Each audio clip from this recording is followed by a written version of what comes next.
सर्वप्रथम माँ सरस्वती के चरणों में वंदन करते हुए मैं नेहा सिंह आप सभी का स्वागत करती हूँ। ताकि हम इस समय अध्ययन कर रहे हैं हिंदी साहित्य इतिहास, और हिंदी साहित्य के इतिहास में हम हिंदी साहित्य की जो लेखन परंपरा का आरंभ हुआ था वह कहाँ से हुआ था और किस किसने कौन सी परंपरा का अनुसरण करके अपने इतिहास ग्रंथ की रचना करी थी, इस विषय में हम विस्तार पूर्वक चर्चा करते हुए चल रहे हैं।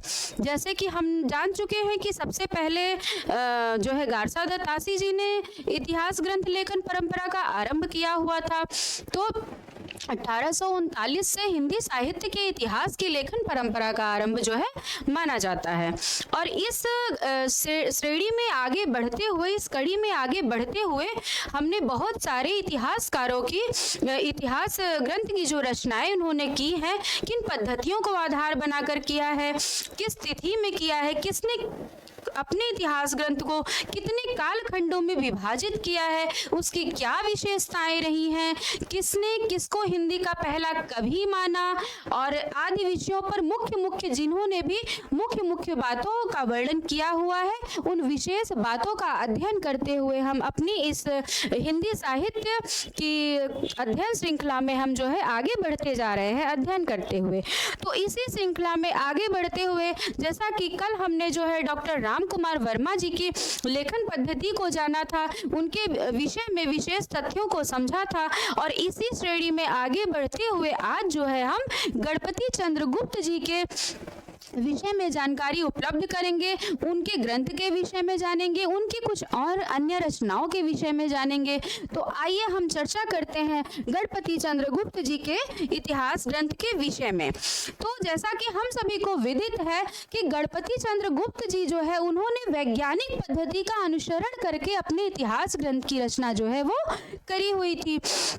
तो इनका जो इतिहास ग्रंथ था गणपति चंद्रगुप्त जी का, वो था हिंदी साहित्य का वैज्ञानिक इतिहास। जैसा कि हमने जाना कि इन्होंने वैज्ञानिक पद्धति को ही अपनाया हुआ था, और उसी पद्धति पर अनुसरण करते हुए इन्होंने अपने इतिहास ग्रंथ की रचना करी हुई थी। तो उस इनके ग्रंथ के विषय में जानने से पहले सर्वप्रथम हम गणपति चंद्रगुप्त जी के विषय में सामान्य परिचय ले लेते हैं। तो जो गणपति चंद्रगुप्त जी थे, ये जो है राजस्थान के पास के किसी गांव के निवासी थे, मतलब मूलतः ये जो है राजस्थान के निवासी थे, और इनका जो जन्म हुआ था वह 1928 ईस्वी में हुआ था। तो गणपति चंद्रगुप्त जी के विषय में बात करते हुए हम आगे बढ़ते हैं, इनके विषय में समझते हैं थोड़ी सी बात। गणपति चंद्रगुप्त जी, डॉक्टर गणपति चंद्रगुप्त जी, ठीक है। तो डॉक्टर गणपति चंद्रगुप्त जी के विषय में आज हम चर्चा करेंगे। सामान्यतः यह एक हिंदी साहित्य इतिहासकार है, और ये जो है एक इनको जो प्रसिद्धि मिली है वो एक आलोचक के तौर पर इनको सर्वाधिक प्रसिद्धि मिली है। ये हिंदी साहित्य के एक प्रमुख आलोचकों में से आते हैं। कौन? डॉक्टर गणपति चंद्रगुप्त जी। तो जैसा कि अभी हमने चर्चा की, डॉक्टर गणपति चंद्रगुप्त जी का जन्म जो है वो कहाँ पे हुआ था? राजस्थान में हुआ था, और इनका जन्म है जो है सन 1928 ईस्वी में हुआ था। तो इनका जो जन्म काल है वह क्या है?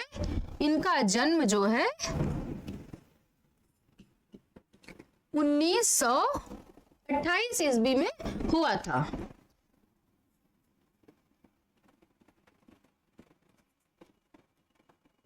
उन्नीस ईस्वी ये गणपति चंद्रगुप्त जी का जन्म काल है। अब हम इनके इतिहास ग्रंथ के विषय में जानते हैं। इनका इतिहास ग्रंथ कौन था? तो इनका इतिहास ग्रंथ था हिंदी साहित्य का वैज्ञानिक इतिहास। हिंदी साहित्य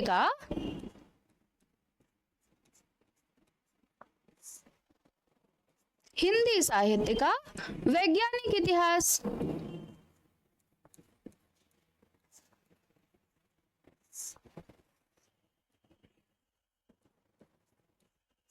और जो इनका इतिहास ग्रंथ था गणपति चंद्रगुप्त जी का हिंदी साहित्य का वैज्ञानिक इतिहास, इसका रचना काल क्या था?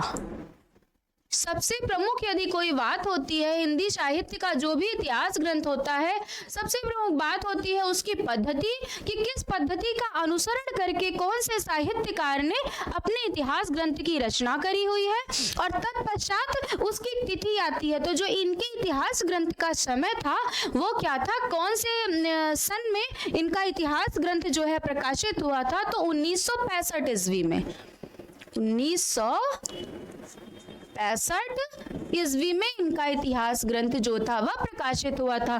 ठीक है, यहाँ तक हम इनके विषय में जाने। और जैसा कि अभी हमने चर्चा की, पद्धति कौन सी थी इनकी, तो इनकी जो पद्धति थी वो शोध परक रहती थी और वैज्ञानिक पद्धति का अनुसरण करते हुए इन्होंने अपने इतिहास ग्रंथ की रचना करी हुई थी। तो पद्धति क्या थी इनकी, जो पद्धति को गणपति चंद्रगुप्त जी ने अपनाया हुआ था वह पद्धति थी वैज्ञानिक पद्धति। जैसा कि हम प्रारंभ में ही अध्ययन कर चुके हैं ना कि 5 और 6 पद्धतियों का हमने अनुसरण किया था। तो गारसा दत्तासी जी जो थे उन्होंने वर्णानुक्रमी पद्धति को अपनाया था, उन्हीं का अनुकरण किया हुआ था शिव सिंह सेंगर जी ने। तत्पश्चात हमारी आई थी जो है कालानुक्रमी पद्धति, जिसका जो है सर्वप्रथम अपने इतिहास ग्रंथ की रचना की थी कालानुक्रमी पद्धति में जॉर्ज ग्रियर्सन जी ने, उनका अनुसरण किया था मिश्र बंधुओं ने। तत्पश्चात आई थी विधेयवादी पद्धति, जो जिसके जनक माने जाते हैं तीन महोदय, और हिंदी साहित्य में इसी विधेयवादी पद्धति का अनुसरण करके जिसने अपने इतिहास ग्रंथ की रचना करी हुई थी वो कौन है, वो है रामचंद्र शुक्ल जी। ठीक है, और सबसे जो सर्वोत्तम विधि मानी जाती है इतिहास लेखन की परंपरा की, वो जो है हमारी विधेयवादी पद्धति ही मानी जाती है।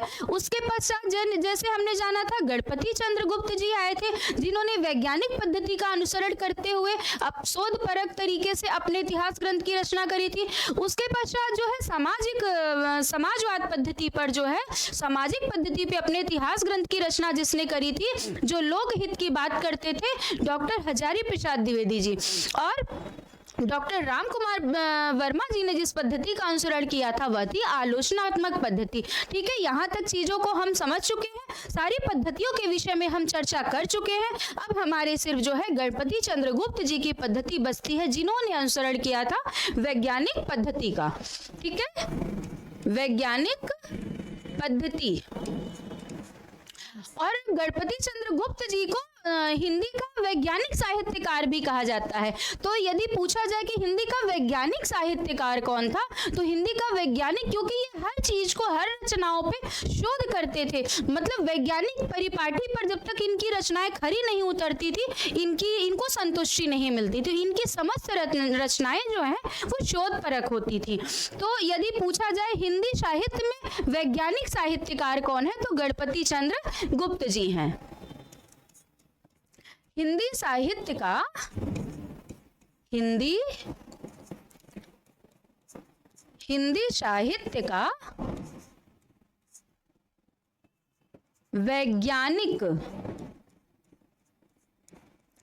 साहित्य का वैज्ञानिक साहित्यकार,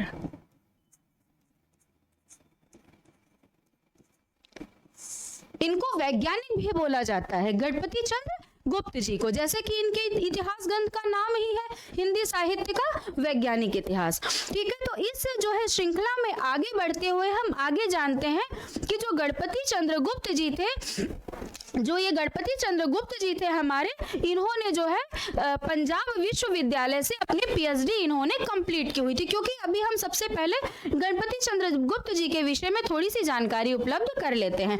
तो जो गणपति चंद्रगुप्त जी हैं ये राजस्थान के मूल निवासी थे, और जो इनकी डीलिट की उपाधि थी, जो शोध कार्य था इनका, जो शोध इन्होंने किया था, वह पंजाब विश्वविद्यालय से इन्होंने अपनी डिग्री को जो है लिया हुआ था। ठीक है, तो कहाँ से लिया हुआ था, पंजाब विश्वविद्यालय से इन्होंने पंजाब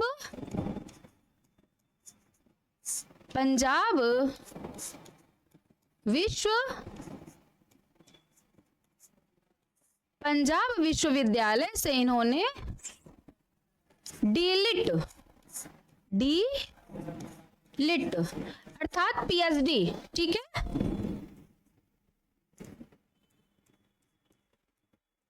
जो इनका शोध विषय था। ठीक है, मतलब उपाधि इन्होंने कहाँ से ली हुई थी, तो पंजाब विश्वविद्यालय से इन्होंने डी.लिट की जो है उपाधि ली हुई थी। उपाधि इनको जो है पंजाब विश्वविद्यालय से मिली।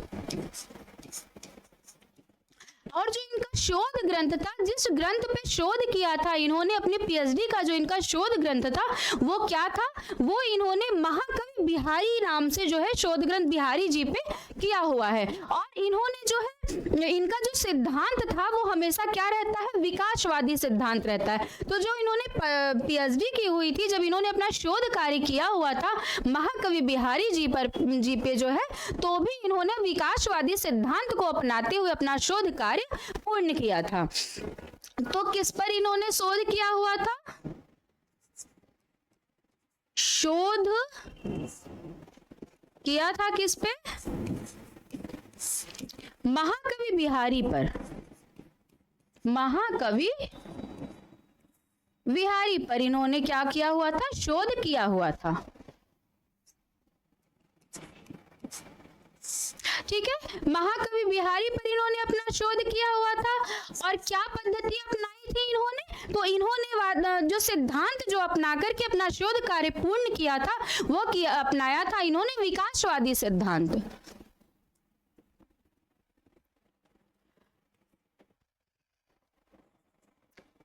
ठीक है, तो जो इनका शोध कार्य था उसका जो सिद्धांत इन्होंने अपनाया था वह था विकासवादी सिद्धांत।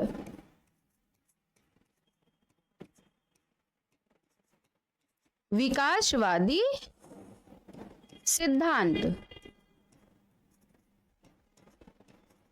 विकासवादी सिद्धांत का अनुसरण करते हुए इन्होंने महाकवि बिहारी जी पर अपना शोध जो है पूर्ण किया था। अपनी पीएचडी को इन्होंने पंजाब विश्वविद्यालय से पीएचडी की उपाधि इन्होंने ग्रहण की हुई थी। ठीक है, आगे अब हम इसी बिंदु पर चर्चा करते हुए जानते हैं, जैसा कि हमने समझा कि इनको ख्याति मिली हुई थी। ख्याति इनको क्या मिली, लिख लेते हैं, बिंदु स्वरूप लिख लेते हैं इस चीज को, कि इनको हिंदी साहित्यकार और आलोचक के रूप में ख्याति प्राप्त हुई।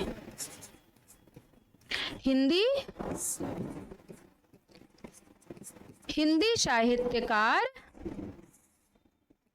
साहित्यकार व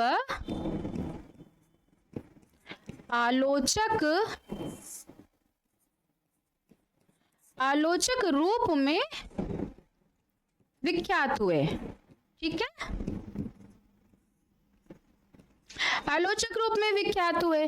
और अब बात आती है कि इन्होंने जो हिंदी साहित्य का आरंभ माना है वह कहाँ से माना है। तो इन्होंने हिंदी साहित्य का जो आरंभ माना है वो सन 1184 ईस्वी से माना हुआ है। तो हिंदी साहित्य का आरंभ इन्होंने कहाँ से माना, हम पॉइंट करके चीजों को लिखते जाएंगे कि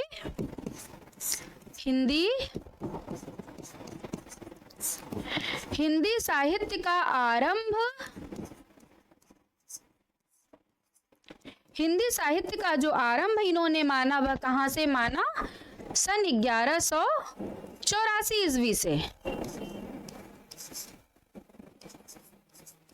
1184 ईस्वी से जो है इन्होंने हिंदी साहित्य का आरंभ माना है। अब हमने मुख्य बात ये जान ली। अब अगली मुख्य बात जो आती है वो क्या आती है कि जो हिंदी साहित्य का पहला काल था, जैसा कि हमने कल भी चर्चा करी थी, यदि बच्चा जन्म लेता है तो उसका नाम रखने की होड़ मच जाती है पूरे परिवार में।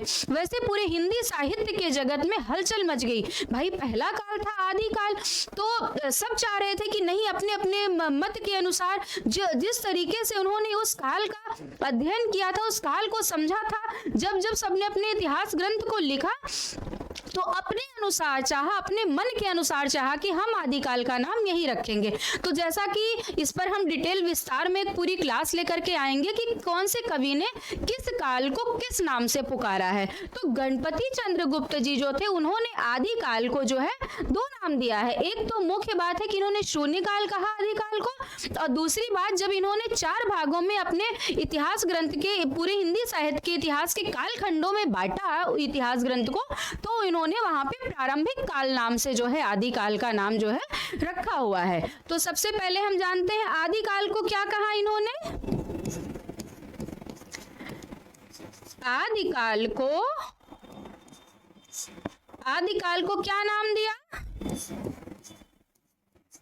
आदिकाल को नाम दिया पहला तो शून्यकाल, पहला तो शून्यकाल कहा इन्होंने आदिकाल को। ठीक है, गणपति चंद्रगुप्त जी ने आदिकाल को सबसे पहले शून्यकाल कहा, तत्पश्चात इन्होंने आदिकाल को प्रारंभिक काल भी कहा है। प्रारंभिक काल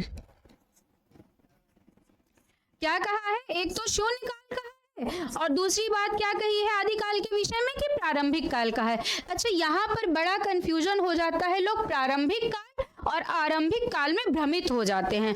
तो मैं स्पष्ट कर दूं कि जो प्रारंभिक काल है वह जो है नाम दिया था गणपति चंद्रगुप्त जी ने, और जो आरंभिक काल नामकरण है वह किसने दिया हुआ था? वह दिया था मिश्र बंधुओं ने। ठीक है, तो आरंभिक काल यहाँ पर हम पॉइंट करके लिख लेते हैं साथ में ही, ताकि हम भ्रमित ना हो। क्या बोला हुआ था? जो आरंभिक काल था, जो आरंभिक काल था, आरंभिक काल, यह नाम किसने दिया हुआ था? तो यह नाम दिया हुआ था मिश्र बंधुओं ने। मिश्र बंधुओं ने जो है यह नाम दिया हुआ था, जैसा कि मिश्र बंधु जी के विषय में हम पहले ही पढ़ चुके हैं। ठीक है, तो आरंभिक काल जो है मिश्र बंधुओं जी ने कहा था, तो इस वजह से हम यहाँ पे कंफ्यूज नहीं होंगे। गणपति चंद्रगुप्त जी ने प्रारंभिक काल और शून्यकाल कहा था, और जो मिश्र बंधु थे उन्होंने आरंभिक काल, हिंदी साहित्य के प्रथम काल को जो है आदिकाल को बोला हुआ है। तो आगे अब इस श्रेणी में बढ़ते हुए हम आगे जानते हैं कि गणपति चंद्रगुप्त जी ने हिंदी साहित्य का प्रथम कवि किसे माना। तो हिंदी साहित्य का प्रथम कवि जो है गणपति चंद्रगुप्त जी ने माना हुआ है शालिभद्र सूरि को। हिंदी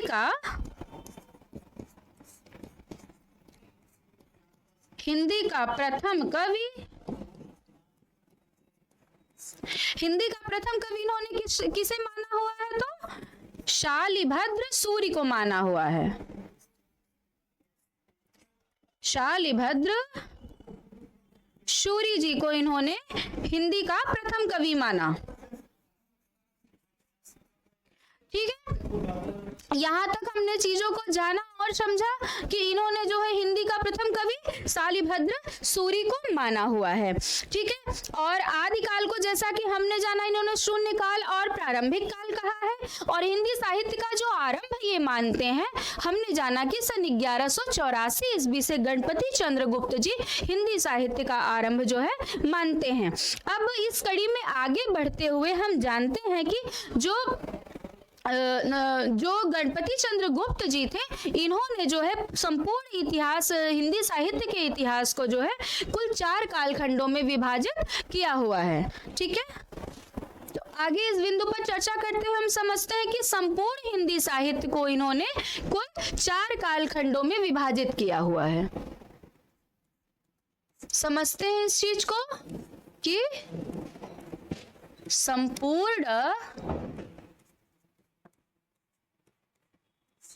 संपूर्ण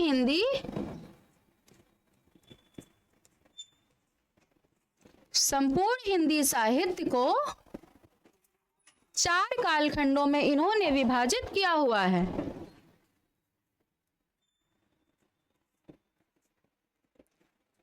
चार कालखंडों में बांटा हुआ है, विभाजित किया हुआ है। ठीक है, यहाँ तक हमने जाना कि संपूर्ण हिंदी साहित्य को इन्होंने कुल 4 खंडों में जो है बांटा हुआ है। तो अब हम यहाँ बात करते हैं कि सबसे पहला जो काल था, जो आदि काल था, जैसा कि हम पहले ही जान चुके हैं, उसे इन्होंने क्या कहा था? प्रारंभिक काल कहा था। तो जो पहला नामकरण है इनका वो क्या है? प्रारंभिक काल। पहला नामकरण है वो क्या है? प्रारंभिक काल है। प्रारंभिक काल जो इनका पहला नामकरण है वो क्या है? प्रारंभिक काल है। ठीक है, और जो पहले हम इनके नाम जान लेते हैं। फिर जो दूसरा काल है उसे इन्होंने क्या नाम दिया है? दूसरे काल को इन्होंने नाम दिया है जो है पूर्व मध्य काल। ठीक है, पूर्व मध्यकाल।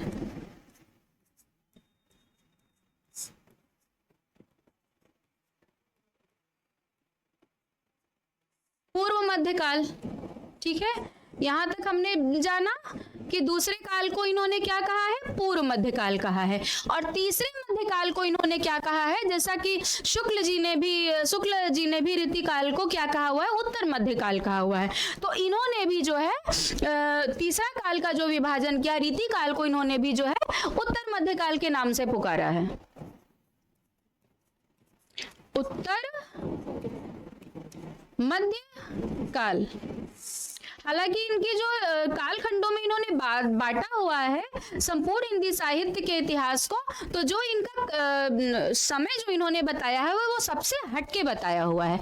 आगे हम उस पर भी चर्चा करेंगे, ठीक है।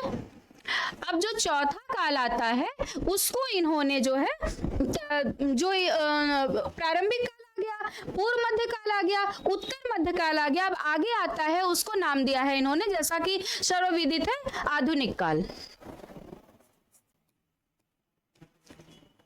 आधुनिक काल पर हम जानेंगे कि आधुनिक काल का जो इन्होंने विभाजन किया हुआ है वो इन्होंने फिर से आधुनिक काल का विभाजन किया है। आधुनिक काल को इन्होंने कुल 5 भागों में बांटा हुआ है, ठीक है। अब हम जानते हैं कि जो गणपति चंद्रगुप्त जी थे उन्होंने इनके दो नाम दिए हुए हैं। तो इन्होंने क्या कहा हुआ है प्रारंभिक काल को, जो प्रारंभिक काल था उसको जो है इन्होंने कहा हुआ है उन्मेष काल। प्रारंभिक काल को उन्मेष काल बोला हुआ है, उन्मेष काल। तो प्रारंभिक काल को क्या कहा गुप्त जी ने प्रारंभिक काल को उन्मेष काल कहा, और जो पूर्व मध्य काल था उसको विकास काल भी कहते हैं। तो विकास काल और उत्कर्ष काल भी कहा है। विकास तथा उत्कर्ष काल, उत्कर्ष काल जो है इन्होंने कहा हुआ है, ठीक है। अब जो तीसरा जो है काल आता है उत्तर मध्य काल, उसको इन्होंने अपकर्ष काल के नाम से पुकारा है, अपकर्ष काल।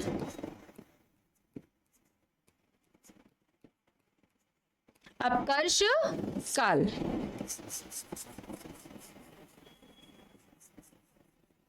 अपकर्ष काल, ठीक है।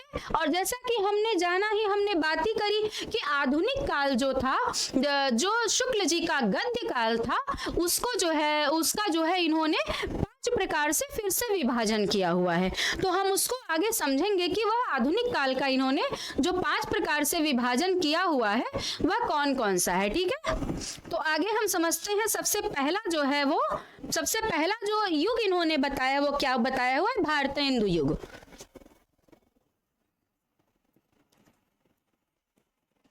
भारतेंदु युग जो पहला नामकरण किया है आधुनिक काल को, जो इन्होंने बांटा है युगों में, तो पहला युग क्या है, भारतेंदु युग। और दूसरा युग आ जाता है द्विवेदी युग। द्विवेदी युग, ठीक है। दूसरा युग जो आ जाता है वो क्या आ जाता है, द्विवेदी युग। और जो तीसरा युग आ जाता है वो क्या आ जाता है, छायावाद युग।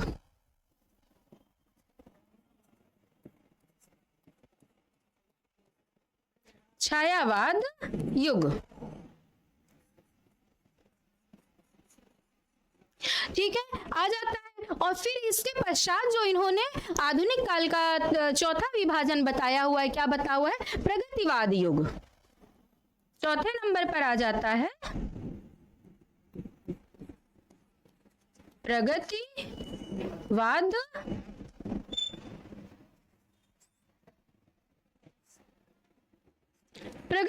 युग। और जो 5वें नंबर पर आता है वह क्या आता है, प्रयोगवाद युग।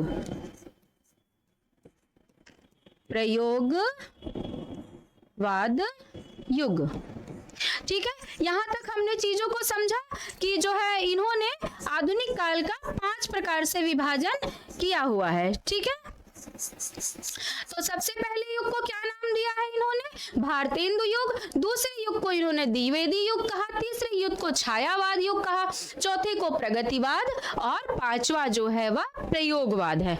और आगे चल के कुछ जो साहित्यकार होते हैं इन्होंने आधुनिक काल को और भी कालखंडों में बांटा है, और भी लंबा इसका विभाजन हम आगे विस्तार पूर्वक पढ़ेंगे। ये हमारा गणपति चंद्रगुप्त जी का आधुनिक काल को लेकर के काल विभाजन हम पढ़ रहे हैं। ठीक है, तो यहाँ तक हमने चीजों को जाना समझा। अब हम इनकी तिथियों को समझ लेते हैं। ठीक है, कि इन्होंने जो पहला प्रारंभिक काल है, उन्मेष काल है, उसकी तिथि क्या मानी है? तो उसकी तिथि इन्होंने मानी है, जैसा कि अभी हमने जाना हिंदी साहित्य का आरंभ ये कहाँ से मानते हैं? 1184 से। तो जो पहला काल है उसका जो समय इन्होंने माना है वह माना है 1184 से लेकर के 1350 ईस्वी। ठीक है, जो समय है 1184 से लेकर के क्या माना हुआ है इन्होंने? 1350 ईस्वी माना हुआ है।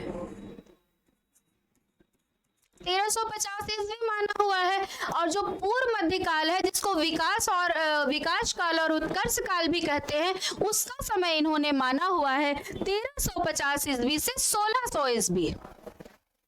इसका समय इन्होंने माना हुआ है 1350 ईस्वी से लेकर के 1600 ईस्वी। ठीक है,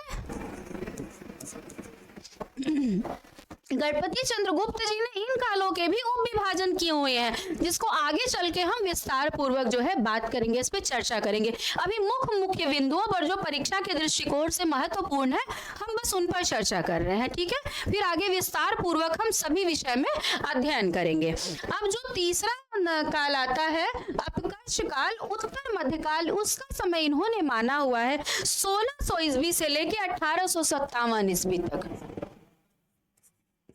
1600 ईस्वी से लेकर के इन्होंने क्या माना हुआ है?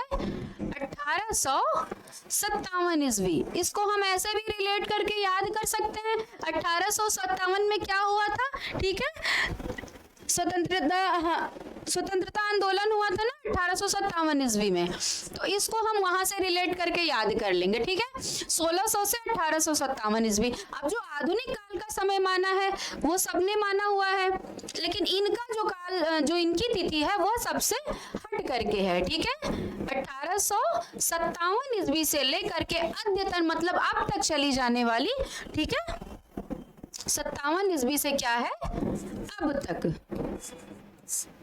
अब तक के समय को हम मानेंगे, क्योंकि आधुनिक काल ही चल रहा है अभी, तो इसके बाद का कोई काल तो आया नहीं, अभी तो हमारा आधुनिक काल भी चल रहा है। अब आधुनिकता थोड़ा अपने और चरम पे जाएगी, तो हो सकता है इसका कुछ और भी नामकरण किया जाए। ठीक है, तो आधुनिक काल का समय जो गणपति चंद्रगुप्त जी ने माना है 1857 ईस्वी से लेकर के अब तक जो है माना हुआ है। अच्छा, आगे हम गुप्त जी के विषय में इतनी सारी मुख्य बातों पर हमने जो है चर्चा करी। गुप्त जी के विषय में हमने बहुत कुछ जाना। ठीक है, आगे अब हम जान लेते हैं इनके कुछ प्रमुख रचनाओं के विषय में, हम जो है चर्चा कर लेते हैं, बात कर लेते हैं। अच्छा, सबसे मुख्य बिंदु आता है जो कि मतलब जो पूर्व मध्य काल था, जो भक्ति काल था, उसको इन्होंने 3 श्रेणियों में बांटा हुआ है। तो परीक्षा के दृष्टिकोण से वो बहुत महत्वपूर्ण है और परीक्षाओं में वह प्रश्न बहुत अधिक पूछे जाते हैं। क्या? भक्ति काल जो पूर्व मध्य काल था उसको इन्होंने 3 श्रेणियों में बांटा हुआ है। यह इनके गणपति चंद्रगुप्त जी की बहुत विशेष बात है, इसको समझ लेना अति आवश्यक है। वह कौन सी 3 श्रेणियों में इन्होंने बांटा हुआ था, तो आगे हम समझते हैं इस बात को। ठीक है, तो गुप्त जी ने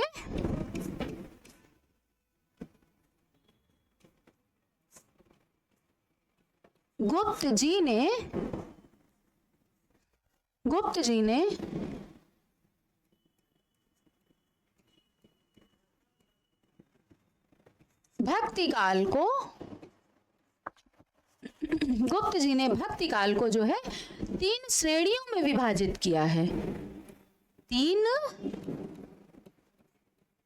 तीन श्रेणियों में जो है इन्होंने बांटा हुआ है।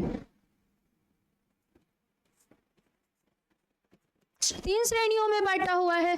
ठीक है, तो वो कौन कौन सी तीन श्रेणियां हैं? धर्माश्रित, राज्याश्रित और लोकाश्रित। तो पहली जो श्रेणी है वो क्या है? जो सबसे पहली श्रेणी आती है वो क्या है? वो है धर्माश्रित।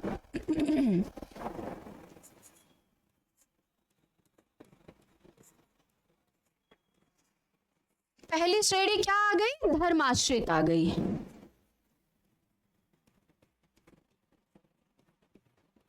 धर्माश्रित। जो पहला इन्होंने विभाजन किया है, पहली श्रेणी क्या है? धर्माश्रित आ गई।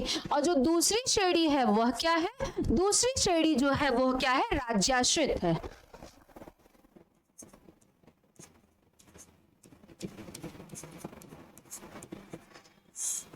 दूसरी श्रेणी जो है राज्याश्रित है। ठीक है, और तीसरी श्रेणी क्या आती है?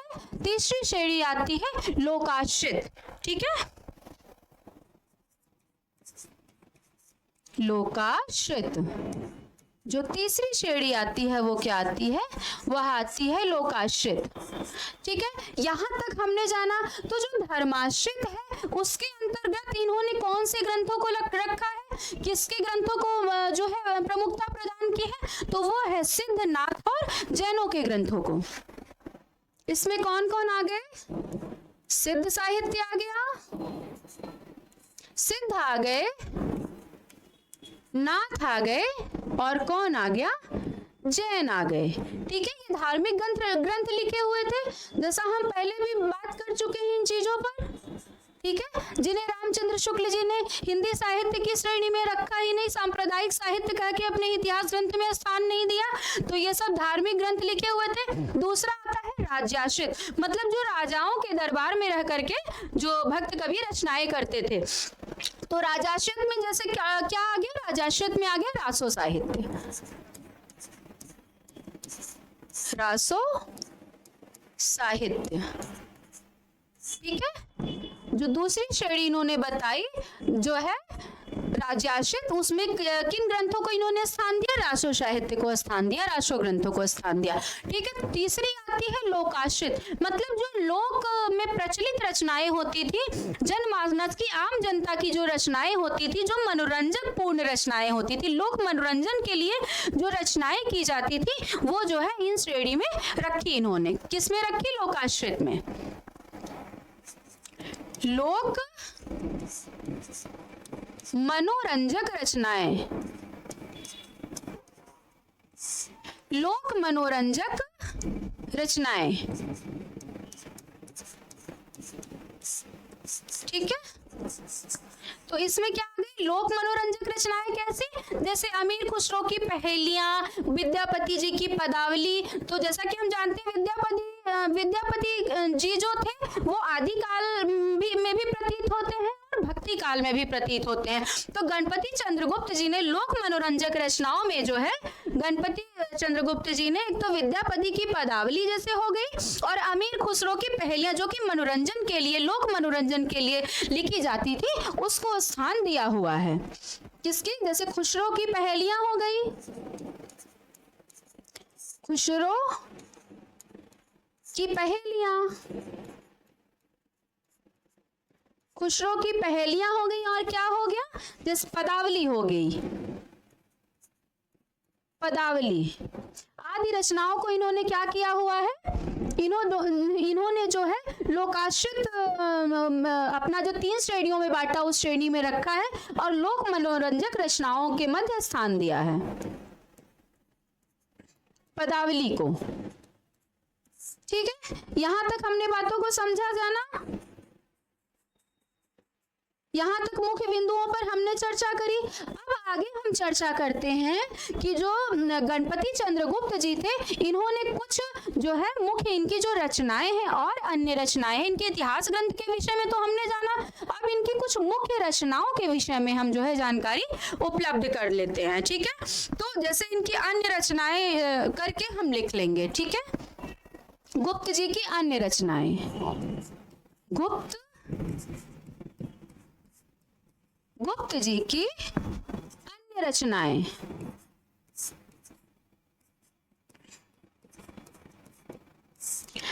ठीक है, यहाँ तक हमने बात करी गुप्त जी के विषय में। अब हम गुप्त जी के जो कुछ अन्य रचनाएं इन्होंने लिखी हुई थी, जैसा कि इनकी सभी रचनाओं को ना पढ़ने के बाद प्रतीत होता है कि वह शोध परक रचनाएं हैं, वैज्ञानिक परिपाटी पर खरी उतरती इनकी रचनाएं प्रतीत होती हैं। ठीक है, तो इसी श्रेणी में आगे बढ़ते हुए जो इनकी अगली रचना आती है, वो रचना क्या आती है? हिंदी रस सिद्धांत का पुनर्विवेचन। क्या आ जाता है? पहले नंबरिंग करके हम लिख लेंगे। रस सिद्धांत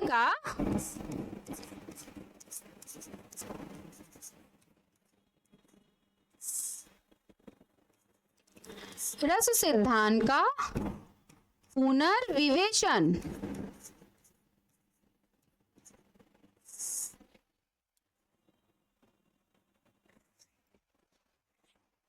ठीक है, रस सिद्धांत का पुनर्विवेचन हमने जाना। इनकी अगली रचना कौन है? जो पहली रचना हमने बताई, रस सिद्धांत का पुनर्विवेचन। अब जो इनकी दूसरी रचना आ जाती है, वह रचना कौन सी आती है? तो वह रचना आ जाती है भारतीय एवं पाश्चात्य काव्य शास्त्र या काव्य सिद्धांत। भारतीय एवं पाश्चात्य काव्य शास्त्र।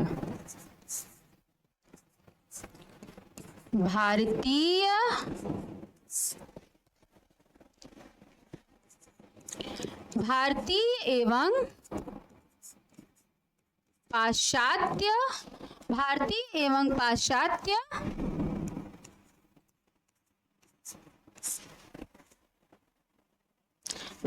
एवं पाश्चात्य काव्य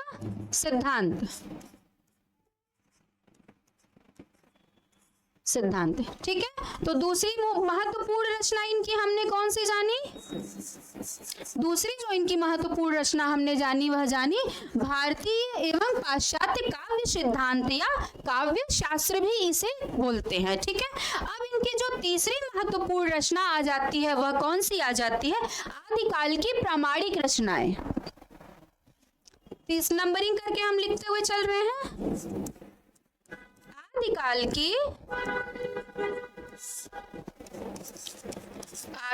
की प्रामाणिक रचनाएं। प्रामाणिक रचनाएं, आदिकाल की प्रामाणिक रचनाएं।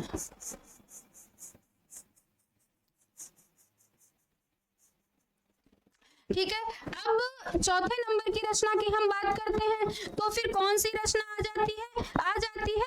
महाकवि बिहारी भी इनकी एक रचना है। ठीक है, महाकवि बिहारी।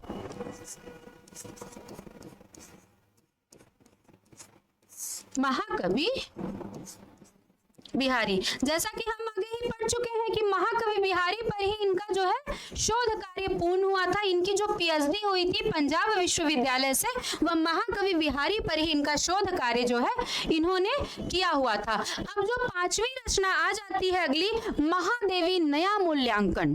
ठीक है, इनकी जो अगली रचना है महादेवी जी के विषय में, महादेवी वर्मा जी के विषय में, महादेवी पुनर्मूल्यांकन।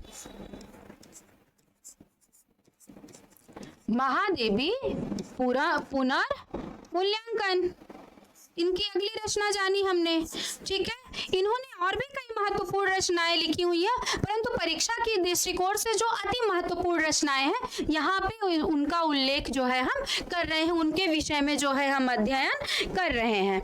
ठीक है, तो इस बात पर हमने जो है विचार किया। और आपको एक मुख्य बात और बता दें, जो गणपति चंद्रगुप्त जी हैं, ये जो है हिमाचल साइड और कुरुक्षेत्र के एरिया में ये जो है वहां पे जो है कुलपति के पद पर भी जो है ये सम्मानित रहे थे। ठीक है, तो ये उनका जो है हिंदी साहित्य के जगत में ये जो है इनका मूल्य योगदान है। और भी इनकी साईं बाबा पे भी इनकी 2-3 रचनाएं मिलती हैं, जैसे शिरडी वाले साईं बाबा करके और भी कई महत्वपूर्ण रचनाएं हैं, जिन पर विस्तार से हम आगे जो है जब रचनाओं को हम पढ़ेंगे सभी की साहित्यकारों की, तो आगे हम जो है विस्तार पूर्वक इन पर जो है अपनी चर्चा को आगे बढ़ाएंगे। अभी हम मुख्य बिंदुओं पर चर्चा कर रहे हैं और सभी रचनाकारों के विषय में मुख्य बातों को जो है हम समझ रहे हैं। ठीक है, यहाँ तक हमने चीजों को जाना और मानव की मनोवैज्ञानिकता को आधार बनाकर इनकी जो भी रचनाएं होती थी, वह मानव की जो मनुष्य होता है उसकी मनोस्थिति, उसकी मनोविज्ञान को समझते हुए शोध परख इनकी संपूर्ण रचनाएं जो है होती थी। ठीक है, तो जैसा कि हमने जो है आज बहुत सारी चीजों को जाना सीखा, इस साहित्य इतिहास लेखन की परंपरा में आगे बढ़ते हुए हमने आज गणपति चंद्र गुप्त जी को भी जो है पूरा किया, समझा इनको। और अब आज की कक्षा बस यहीं तक। आप सबको बहुत बहुत धन्यवाद। मुझे उम्मीद है कि आपको आज की क्लास जो है पसंद आई होगी। Thank you.